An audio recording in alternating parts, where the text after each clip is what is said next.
বাংলাদেশ জাতীয় দলের ক্রিকেট দলের খেলোয়াড় নাঈম হাসান বাংলাদেশের গর্ব, চট্টগ্রামের গর্ব। সে আমাদের সন্তান। তার সাথে সঙ্গতি যাওয়াতে আমি এখানে এসেছি। আমি অবশ্যই নাঈম হাসানের সাথে যেগুলি ঘটনা ঘটেছে, অনুবিপরীত ঘটনা ঘটেছে, দুঃখজনক ঘটনা ঘটেছে, আমি এর তীব্র নিন্দা জ্ঞাপন করছি এবং যারা দোষী তদন্তপূর্বক যথাযথ যেন শাস্তির ব্যবস্থা করা হয় সে দাবি জানাচ্ছি। আমি একজন ক্রীড়া সংগঠক হিসাবে অবশ্যই যেন তাদের সব তদন্তপূর্বক শাস্তির ব্যবস্থা করা হয়। আচ্ছা, যদি হয়তো এটা লোকচক্ষুর অন্তরালে চলে যেত, এটা নাঈম হাসান বিদায় হয়তো সেটা এইভাবে পাবলিশ হয়ে গেছে বিষয়টা।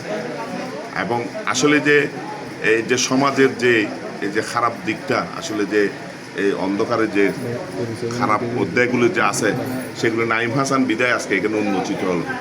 আমরা বিশ্বাস করি সমাজে সুশাসন প্রতিষ্ঠিত হবে, ন্যায় বিচার প্রতিষ্ঠিত হবে এবং এইসব অত্যাচার ও বিচারগুলি বন্ধ হবে। আমরা এটাই প্রত্যাশা করি।